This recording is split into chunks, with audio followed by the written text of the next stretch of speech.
Tu n'es même pas capable de faire les tâches ménagères, alors autant divorcer, et tu ferais mieux de me donner tes biens aussi, a dit Tom avec un sourire en coin dès qu'il est entré dans la chambre d'hôpital, même si j'étais relié à de nombreux tubes. Une fille que je n'ai pas reconnue se tenait à ses côtés. Tom ne sait pas que j'ai un patrimoine de 6 millions de dollars, me suis-je dit. Il devrait comprendre qu'un divorce dans cette situation serait une question de vie ou de mort pour une femme au foyer comme moi. Très bien, il a les papiers du divorce, ai-je dit. Je ne pouvais pas rester avec un homme qui agressait verbalement sa femme dans un tel état. J'ai sorti les papiers de divorce que j'avais toujours sur moi et je les ai tendus à Tom. Il les a acceptés en souriant. Maintenant, je peux te dire au revoir. Je serai heureux avec elle, alors ne t'inquiète pas, n'est-ce pas, Catherine, dit Tom en passant son bras autour de la taille de la jeune fille. Catherine m'a regardé en ricanant. Prenez soin de vous, madame. Oh, vous n'êtes plus madame. Prenez soin de vous, madame, dit-elle en quittant la chambre d'hôpital en riant. Seule dans la chambre, j'ai ri à gorge déployée. Aujourd'hui, nous sommes vendredi, le divorce sera donc prononcé lundi. Oh, j'ai hâte d'être dans 3 jours. Je m'appelle Emily Johnson. Je suis une femme au foyer de 45 ans. Ma famille exploite une ferme ordinaire. Je n'ai pas de compétences particulières, mais la seule chose dont je suis fière, c'est mon vaste répertoire culinaire. Mon mari, Tom, a le même âge que moi et nous étions camarades de classe à l'université. Nous sommes tous deux arrivés à New York après avoir vécu à la campagne. Comme nous vivions tous les deux seuls, j'avais l'habitude de préparer divers plats pour Tom en utilisant les légumes et le riz envoyés par ma famille. Les gens disaient souvent que j'avais capturé son cœur à travers son estomac, et j'en étais consciente. Tom était, et est toujours, incapable d'effectuer des tâches ménagères. Je m'occupais de lui depuis que nous sortions ensemble et, après notre mariage, j'ai continué à m'occuper de toutes les tâches ménagères. Malheureusement, nous n'avons pas eu la chance d'avoir des enfants, mais nous avons apprécié notre vie de couple. Nous aimions tous les deux manger, pendant les jours de congé de Tom, nous faisions souvent de petites excursions en voiture pour savourer de délicieux plats. Au début de notre mariage, Tom était gentil, mais environ 3 ans plus tard, il est devenu très autoritaire. Bien qu'il n'ait jamais levé la main sur moi, ses remarques sont devenues brusques et il disait souvent, « Avec l'argent de qui crois-tu que nous vivons ?» Ce serait mentir que de dire que ces mots ne m'ont pas blessé, mais je n'avais pas l'énergie de riposter, supposant qu'il ne m'écouterait pas de toute façon, parce que j'étais une femme au foyer à plein temps, que je me sentais inférieure et que je ne pouvais pas lui tenir tête. Tom est entré dans une entreprise renommée après avoir obtenu son diplôme universitaire, mais il a démissionné après environ 5 ans. Il a rapidement trouvé de nouveaux emplois, mais les a quittés après de courtes périodes. À cause de cela, nos revenus étaient instables. Nous nous débrouillions en cherchant des astuces pour économiser de l'argent, mais nous avions souvent des difficultés financières. Cependant, dans l'entreprise où il travaillait depuis 2 ans, il semblait bien s'entendre avec ses collègues. J'avais de faibles espoirs qu'il puisse y travailler longtemps. Un jour, Tom est rentré plus tôt que d'habitude. Je suis rentré. J'ai quitté mon travail. Quoi encore ? Sans le vouloir, j'ai exprimé ma surprise, ce qui a fait tressaillir les sourcils de Tom, pris de panique. J'ai arrêté de cuisiner et me suis précipité vers lui. Je suis désolé, j'étais juste choqué. Non, bienvenue, salut et tu critiques ce que je fais. Tu es devenu très audacieux ? Dit Tom d'un ton tranchant. Je me suis raidi. Tom était de très mauvaise humeur aujourd'hui. Si je m'exprimais mal, cela pourrait dégénérer en quelque chose de pire. Je suis désolé, dis-je, espérant calmer la situation. Il semble que mes excuses l'aient quelque peu apaisé, ai-je pensé en regardant Tom s'asseoir sur le canapé et allumer la télévision. J'ai posé discrètement la bière et le verre sur la table. Tu veux dîner ou prendre un bain et boire de l'alcool? Pour ne pas contrarier Tom, j'ai joué le rôle de l'épouse soumise. J'avais autrefois une grande confiance en moi, mais après 14 ans de mariage avec Tom, depuis l'âge de 28 ans, je me montrais rarement sous mon vrai jour. Après avoir mangé et bu à satiété, Tom s'est endormi en ronflant sur le canapé. La table était tellement en désordre qu'on aurait dit qu'un enfant y avait mangé. J'ai nettoyé les bouteilles de bière qui étaient tombées et les restes de nourriture qui jonchaient le sol. Ce n'était pas censé être comme ça. En me remémorant mes rêves d'une vie de couple heureuse du temps où j'étais une jeune fille, j'ai laissé échapper mes vrais sentiments. J'ai jeté un coup d'œil à Tom, mais il ne montrait aucun signe de réveil. J'ai été soulagée, mais j'ai aussi eu peur de continuer cette vie. Peut-être devrais-je envisager le divorce. J'ai commencé à organiser mentalement mon emploi du temps pour le lendemain, déterminée à affronter les problèmes que j'avais évités. Le lendemain, Tom a commencé à se rendre à l'agence pour l'emploi et a rapidement trouvé un autre emploi. Pendant qu'il cherchait un emploi, je me suis rendue au bureau municipal et j'ai signé les papiers du divorce. Je n'étais pas prête à les présenter, mais je pensais qu'ils constitueraient une sorte de protection. J'ai rangé les documents de divorce signés au fond de mon sac à main. Si vous les découvrez, vous ne pouvez pas savoir ce qu'ils pourraient dire ou faire. Et, où t'es-tu égaré? Pendant que je cherchais un emploi, je suis allée acheter des CV à la papeterie. J'ai pensé que tu en aurais besoin. Eh bien, je le savais, inhabituellement attentionné aujourd'hui, Tom, qui est rentré avant moi, m'a d'abord interrogé avec méfiance, mais s'est vite détendu. Je lui ai tendu les CV que j'avais achetés auparavant. Après les avoir reçus, Tom a dit qu'il allait boire un verre avec un ami et il est parti. Le nouvel emploi de Tom était dans une entreprise réputée, avec un salaire solide et de meilleurs avantages que partout où il avait travaillé auparavant. Lorsqu'il a été promu, après y avoir travaillé pendant environ 3 ans, il était heureux de prendre un verre le soir. J'espérais secrètement que cette fois-ci, il y travaillerait jusqu'à sa retraite.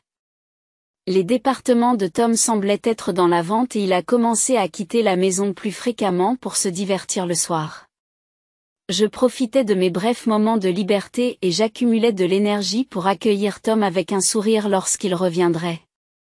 Un jour, j'ai reçu un appel de ma mère. Après avoir longtemps écouté son histoire passionnante, j'ai été déconcertée. 6 millions de dollars, oui, 6 millions. Vous savez, les montagnes et les terres que nous possédions. Nous n'en avons plus besoin. Nous les avons fait évaluer et elles valent 8 millions. Nous n'avons besoin que d'1 million pour profiter du reste de notre vie.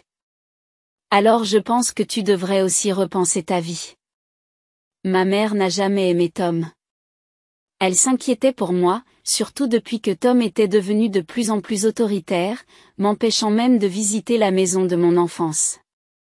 J'ai été stupéfaite par la somme qu'elle a mentionnée. De plus, j'ai été choquée d'apprendre que lorsque ma mère a hérité de la propriété de ma grand-mère, elle a changé le titre de propriété à mon nom, de sorte qu'il n'y a pas eu de droit de succession. Il vaut mieux ne pas en parler à Tom, mais la décision finale vous appartient, a-t-elle dit en raccrochant le téléphone. Je me suis sentie en conflit entre l'envie d'informer immédiatement Tom et le désir de vivre librement avec cet argent. Environ une semaine plus tard, j'ai été impliquée dans un accident de la route. Heureusement, ma vie n'était pas en danger, mais j'ai dû être hospitalisée pendant une semaine. Après avoir rangé mes objets de valeur dans le tiroir de la chambre d'hôpital, j'ai immédiatement contacté Tom. Je suis désolée, j'ai été blessée. Où, et mes repas? J'ai presque cité la réaction de Tom, privilégiant ses repas à ma blessure, mais j'ai continué à expliquer. Il semble que je doive être hospitalisée pendant une semaine. Je suis vraiment désolée, mais pourriez-vous acheter vos repas ailleurs en attendant? Même pas préparer les repas de votre mari. Quelle femme paresseuse. Oh, attendez, je viens vous voir maintenant. Tom a dit cela et a unilatéralement mis fin à l'appel. J'avais prévu de lui parler de l'héritage ce soir, mais je me suis dit qu'il valait mieux ne pas en parler. En regardant tous les tubes attachés à moi lors de cet examen de précaution, j'avais l'impression que j'allais bientôt me rendre compte que mon intuition était la bonne. Tu es inutile, tu ne peux même pas faire le ménage. Divorçons, et tu ferais mieux de me verser une indemnité. À peine entré dans la pièce, Tom, avec un sourire en coin, m'a dit cela, à moi qui étais relié à plusieurs tubes. À côté de lui se tenait une fille que je n'ai pas reconnue. Tom ne savait pas que mon patrimoine total s'élevait à 6 millions. Il devrait savoir qu'un divorce dans ces circonstances serait pour moi une question de vie ou de mort. Un homme qui hurlerait des injures à sa femme dans cet état est quelqu'un que j'aurais préféré ne pas voir remettre les papiers du divorce que j'avais conservés. Comme une sorte de charme, Tom les a pris avec un sourire suffisant. Avec ça, je peux enfin te dire au revoir. Je vais être heureux avec elle. Catherine. En disant cela, Tom passa son bras autour de la taille de la jeune fille. La jeune fille, Catherine, s'est appuyée contre Tom et s'est moquée de moi. Prenez soin de vous, madame. Oh, vous n'êtes plus une madame, alors prenez soin de vous, vieille dame. Sur ces mots, ils ont tous les deux quitté la pièce en riant. Mais la joie allait être de courte durée. J'ai laissé la pelouse dans ma chambre. Aujourd'hui, nous sommes vendredi, les papiers du divorce ne seront donc traités que lundi. Oh, j'ai hâte d'être dans 3 jours. Comme je m'y attendais, le week-end s'est déroulé sans aucun contact avec Tom et c'était assez paisible. J'étais agitée, n'ayant pas l'habitude de ne rien faire depuis mon mariage. À chaque fois que j'étais agitée, les infirmières me disaient de rester calme. Puis, le lundi soir, j'ai reçu une série d'appels de Tom. Je les ai d'abord ignorés, mais après environ 30 minutes d'appels incessants, j'ai décidé de répondre. Ne pourrais-tu pas être aussi persistant? Hey, qu'est-ce que cela signifie? Dès que j'ai décroché, Tom m'a crié dessus. Je n'ai pas pu m'empêcher de rire. Tom semblait exaspéré par mon rire et criait de façon incohérente. De quoi parles-tu? Ne fais pas l'idiot. Les papiers du divorce ne sont pas acceptés, n'est-ce pas? Thomas fumait de l'autre côté du téléphone, en soufflant. J'ai continué à rire et j'ai répondu à sa plainte. Oh, j'avais déjà déposé une notification de non-acceptation. Tu te souviens que tu disais divorçons à chaque fois que nous nous disputions. J'ai pensé qu'il ne serait pas bon que tu demandes le divorce sur un coup de tête pendant l'une de nos disputes, Hug. Mais je n'ai plus besoin de ça maintenant. Retire-le immédiatement. Tom hésita un instant, puis donna rapidement un autre ordre. Je ne peux pas le faire tant que je n'ai pas été libéré. Nous devons passer par les procédures du bureau municipal, puis être libérés maintenant. Ne soyez pas déraisonnable. Il est complètement égoïste. Les demandes m'ont fait encore plus rire. Il voulait probablement enregistrer son mariage avec Catherine, qu'il avait amenée vendredi. Au fait, elle s'appelle Catherine? C'est ta maîtresse, non? Et, c'est impoli envers Catherine. Excuse-toi, c'est ma nouvelle femme. Nous ne sommes pas encore divorcés, elle est donc techniquement votre maîtresse, n'est-ce pas? Répondant calmement aux remarques absurdes de Tom, ce dernier a émis un gémissement bizarre. J'ai décidé de le frapper là où ça faisait le plus mal. Au fait, mon avocat vous parlera du partage des biens. C'est bien cela. Les biens, y compris les ennuis, cette fois-ci, vous feriez mieux de les partager correctement. Je ne sais pas pourquoi il a mal compris, mais Tom avait soudain l'air de bonne humeur. Après tout, c'est le responsable qui doit payer la compensation. J'ai toujours fait mes tâches ménagères avec diligence, bien sûr, je ne l'ai jamais trompé. C'est clair comme de l'eau de roche que Tom est le responsable. Qu'est-ce que tu comprends mal? C'est toi qui dois me donner les biens, a répondu Tom d'une voix qui ne comprenait vraiment pas. Il pensait sans doute qu'en ne s'occupant pas de lui pendant que j'étais hospitalisée, je serais vraiment fautive. Même à l'âge de mes parents, on ne serait pas considéré comme fautif pour une telle raison. Alors que je pensais amèrement à cela, je lui ai expliqué patiemment, de quelle faute parlez-vous? Pour ta gouverne, ce n'est pas parce que je ne peux pas faire le ménage à cause de mon hospitalisation que c'est moi qui suis fautive. Tu as renoncé à t'occuper de moi. Si tu étais un enfant, ce serait considéré comme de la négligence, mais tu es un adulte et tu devrais être capable de prendre soin de toi. C'est pourquoi je ne suis pas en tort. Si je dis que tu es en tort, alors tu es en tort. Même un juge serait choqué par sa logique déconcertante. L'image mentale que je me faisais de moi tomba à la renverse. Me prenait-il vraiment à la légère au point de penser qu'un raisonnement aussi puéril fonctionnerait? J'ai enfin compris. Tu ne sais pas ce que la loi définit comme étant un motif de faute. La faute, c'est, par exemple, l'infidélité, comme le fait d'avoir une autre femme alors qu'on est marié.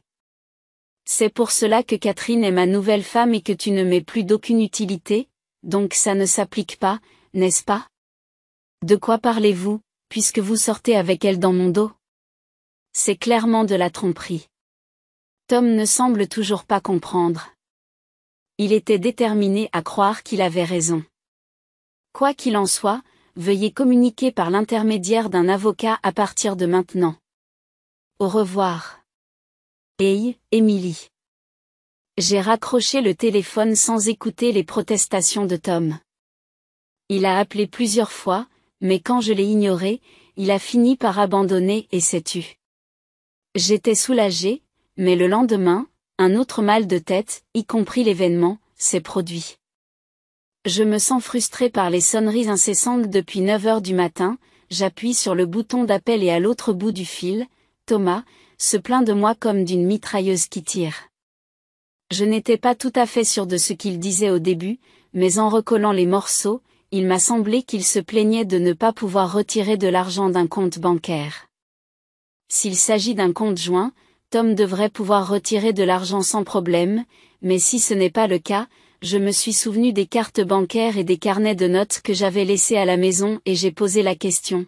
Tom, est-ce que par hasard tu aurais essayé de retirer de l'argent de mon compte? Tu es toujours à l'hôpital et j'allais prendre l'argent en compte, mais la carte ne fonctionne pas.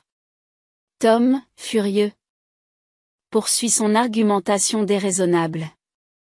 Il semble qu'il n'ait pas compris ce que j'ai dit hier. Lorsque j'ai dû être hospitalisée pendant une semaine, j'ai appelé la banque pour lui demander d'empêcher les retraits jusqu'à ce que je puisse m'en occuper personnellement après ma sortie de l'hôpital. C'était pour éviter que Tom, qui est insouciant avec l'argent, n'épuise mes économies en mon absence. Ma décision s'est avérée juste. Il est impensable d'essayer de retirer de l'argent du compte d'une ex-femme. Vous avez divorcé. Pourtant, Tom n'a pas semblé y voir d'inconvénient et m'a demandé d'effectuer un retrait immédiatement. De quoi parlez-vous? Nous sommes pratiquement des étrangers. Pourquoi ferais-je ce que tu dis? Le fait que ma vie et la tienne n'ont pas changé, même si tu divorces. Agis comme une épouse digne de ce nom et écoute-moi. Nous ne sommes pas encore légalement divorcés, mais nous sommes déjà des étrangers, compris? Malheureusement, je n'ai pas d'argent à donner aux étrangers. Thompson a été choqué au téléphone, car je ne lui avais jamais autant résisté, mais il a rapidement repris de l'assurance. Faites ce que je vous dis, envoyez l'argent maintenant, payez la compensation pour ne pas avoir fait le ménage, même s'il était capable de faire des études. Lorsque nous nous sommes rencontrés pour la première fois, il semblait malheureusement manquer de bon sens. 17 ans après le début de son mariage, il s'est avéré que j'avais fait un mauvais choix de partenaire. Tom semblait frustré que je ne cède pas. Il avait probablement épuisé ses liquidités et puisé dans les frais de subsistance que j'avais laissés à la maison et sur notre compte commun. J'ai parlé à Tom comme si je m'adressais à un petit enfant. Écoute, je ne suis plus ta femme soumise. Nous réglerons le partage des biens par l'intermédiaire d'un avocat plus tard. Pourquoi es-tu si insolent? J'arrive tout de suite, attends. En disant cela, Tom a raccroché le téléphone. Je veux bien qu'il vienne à l'hôpital, mais j'ai déjà demandé à l'infirmerie de ne laisser entrer personne d'autre que mes parents, alors il est peu probable qu'il arrive jusqu'à ma chambre. Tom est vraiment venu à l'hôpital, mais comme prévu, il semble avoir été arrêté au poste des infirmières. Mon téléphone n'arrêtait pas de sonner, mais après l'avoir ignoré pendant un moment, il est passé au message et mon écran a été inondé de notifications. Je les ai toutes sauvegardées comme preuve et j'ai contacté mon avocat. Au bout d'un moment, il semble que l'avocat ait pris contact avec Tom. Lorsque les messages ont cessé d'arriver, j'ai cru que c'était la fin, mais mes espoirs étaient sur le point d'être anéantis. Il y a une visiteuse qui s'appelle Karen. Voulez-vous la voir, Karen? Laissez-le faire. Karen était une amie qui partageait mes loisirs lorsque j'étais célibataire. Nous nous sommes rapprochés après qu'elle a répondu à mes messages sur une plateforme de médias sociaux où je consignais mes expériences gastronomiques. Nous avons découvert que nous vivions à proximité et que nous allions souvent au restaurant ensemble après notre mariage.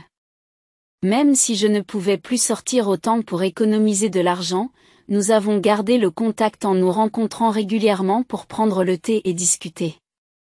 Émilie, est-ce que tu vas bien après ta blessure? Oui, je me sens beaucoup mieux maintenant, merci. Lorsque Karen a exprimé son inquiétude en entrant dans la pièce, j'ai senti une chaleur dans mon cœur. Je me suis rendu compte que depuis mon hospitalisation, à part mes parents et le personnel de l'hôpital, personne ne s'était préoccupé de moi. Et, Émilie, les choses sont difficiles pour toi en ce moment, n'est-ce pas? Pourquoi n'avais-je parlé de ma situation à personne d'autre qu'à mes parents? Je me suis demandé comment Karen le savait et je lui ai posé la question. Intriguée, Karen a alors dit quelque chose de choquant. Tu sais, Catherine, la jeune fille, n'est-ce pas? Elle a une liaison avec votre mari, n'est-ce pas? Quoi? Comment le sais-tu? Attendez, vous la connaissez. En fait, c'est ma nièce. J'ai été tellement surpris par la réponse hésitante de Karen que je n'ai pas pu fermer la bouche. Qui aurait cru que Karen était la tante de Catherine? Le balai est devenu silencieux. C'était la première fois que le silence régnait en présence de Karen et cela me mit mal à l'aise. Catherine a soudain annoncé à sa mère, ma sœur, qu'elle allait se marier, et le plus choquant, c'est que son compagnon a 45 ans. Quand j'ai vu la photo, c'était votre mari. J'ai été très surprise. J'ai déjà dit à ma sœur que j'étais désolée pour tous les ennuis que ma nièce vous a causés. Émilie. Ne t'excuse pas, Karen. Ce n'est pas ta faute. Karen semblait sur le point de pleurer. Je pense demander une compensation à Catherine. Je ne peux pas faire de compromis là-dessus. Mais si je le fais, est-ce que cela signifie que notre relation va se terminer? Bien sûr que non. Je veux continuer à être ton amie, Émilie. Je m'assurerai que Catherine paie une compensation. Ni ma sœur ni moi ne pouvons pardonner ce qu'elle a fait. Nous la surveillerons de près. J'ai été très reconnaissant des paroles de Karen. Nous sommes amis depuis plus de 20 ans. Je ne voulais pas perdre une amie précieuse à cause de mon terrible mari et de sa maîtresse. J'ai prévu de les rencontrer demain et j'aimerais que vous veniez avec moi. Bien sûr, je serai là et je peux aussi fournir des photos comme preuve de leur liaison. Le lendemain, fraîchement sorti de l'hôpital, je me suis rendu dans une salle de restaurant privé avec mon avocat. Tom et Catherine étaient déjà arrivés et s'adonnaient à un repas traditionnel coûteux. Je suis resté bouche bée devant l'audace dont tu as fait preuve. Tu as apporté l'argent? Vous vous souvenez? C'est toi qui paies ce repas? Me dit Tom sans même arrêter son repas. Catherine, à côté de lui, continuait à manger avec un air suffisant. J'ai décidé de me défendre. S'il vous plaît, occupez-vous vous-même du paiement. De plus, je suis venu ici pour demander le partage des biens entre vous deux. Combien de temps allez-vous bouder? Vous n'êtes vraiment pas séduisante. Ignorant les remarques grossières de Tom, mon avocat et moi avons quitté nos sièges et montré les preuves de la faute de Thomas. Nous avons d'abord présenté des documents juridiques concernant les motifs de responsabilité, puis des documents sur le partage des biens. Enfin, nous avons montré les photos remises par Karen, sur lesquelles on voit Catherine et Tom, ainsi que Catherine, avec un inconnu, entrer dans un hôtel. Attendez, pourquoi, Catherine? Qu'est-ce que c'est que ça? Tom et Catherine, visiblement ébranlés par les photos, ont fini par arrêter de manger. C'est alors que Karen fait une entrée remarquée. J'ai pris ces photos, ai-je dit. Quoi, Karen? Catherine semblait ne pas comprendre la raison de la présence de sa tante. Karim, avec ses yeux froids, a regardé Catherine et Tom de haut et a parlé calmement du fait qu'il était mon ami depuis 20 ans et que leurs actions étaient tout à fait méprisables. De plus, Catherine, vous avez mentionné que le bébé que vous portez est le sien, mais étant donné vos actions, qui c'est qui est le père? Attendez, non, j'entendais parler de sa grossesse pour la première fois, à en juger par son apparence aujourd'hui, on ne pourrait jamais deviner qu'elle était enceinte. Cependant, à en juger par la réaction de Tom, il semble qu'elle ait prétendu être enceinte. Vous êtes donc enceinte. Dans ce cas, après un test ADN, j'exigerai une peine supplémentaire. Non, je suis désolée, j'ai menti sur la grossesse, pardonnez-moi. Admet soudain Catherine en s'inclinant profondément.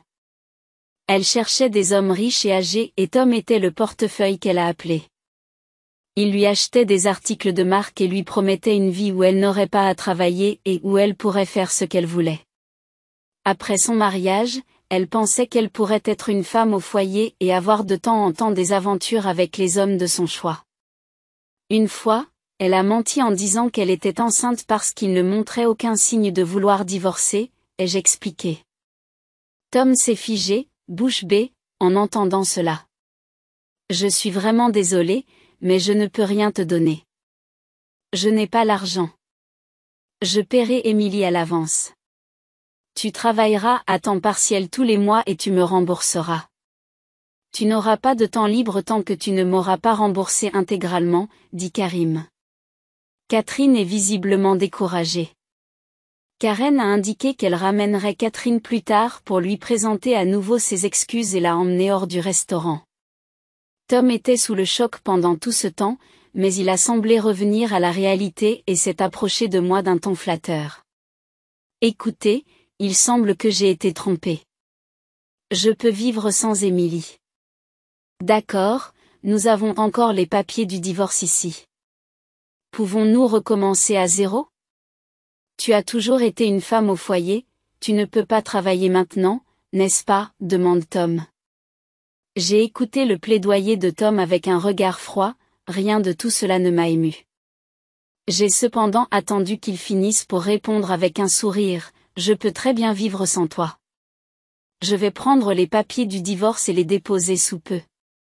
De plus, je ne l'ai jamais mentionné, mais mon patrimoine personnel est actuellement d'environ 6 millions, je peux donc vivre confortablement sans travailler jusqu'à la fin de mes jours.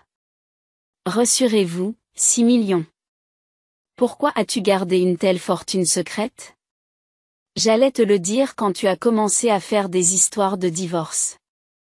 J'aurai certainement une partie de tes biens, et cet argent est mon héritage personnel, donc il ne compte pas dans le patrimoine conjugal. Cela n'a rien à voir avec toi, n'est-ce pas? Tom m'a regardé avec un visage complètement désespéré. Mon avocat a rapidement produit des documents et un stylo pour que Tom les signe. L'avocat et moi sommes ensuite partis et avons immédiatement demandé le divorce, mettant ainsi fin à notre mariage de près de 20 ans. Plus tard, Catherine a transféré une partie de son argent sur mon compte, selon Karen. Lorsqu'elle a appris cet incident, la mère de Catherine était furieuse. Elle a demandé à Catherine de prendre un congé de l'université et de travailler sans relâche chez ses parents jusqu'à ce qu'elle prépare la compensation. Tom, quant à lui, a été désavoué par sa belle famille après avoir appris le divorce. On lui a dit qu'il ne recevait aucune aide, alors il a pris un prêt à contre-ségur et m'a payé en une seule fois. De plus, il a été révélé qu'il avait été avec Catherine dans un hôtel pendant les heures de travail. Il a été licencié et jongle maintenant avec plusieurs emplois dans le secteur de la construction pour rembourser ses dettes. Quant à moi, même après avoir reçu une telle somme, je ne savais pas à quoi la consacrer. J'ai donc fait des dons à des associations caritatives. J'ai ensuite déménagé à la campagne avec le reste de l'argent et je profite maintenant d'une vie de célibataire de luxe. J'ai poursuivi ma relation avec Karen. Pendant nos jours de congé, nous faisons des visites gastronomiques et de petits voyages. Comme nous prévoyons toutes deux de rester célibataires, j'ai suggéré que nous partagions une chambre. D'abord hésitante, Karen a accepté lorsque j'ai mentionné que nous pourrions partager les livraisons et qu'elle pourrait participer à mes repas. Je suis enthousiaste car les préparatifs du déménagement commenceront la semaine prochaine. Je veux vivre ma vie dans la joie et être fidèle à moi-même à partir de maintenant.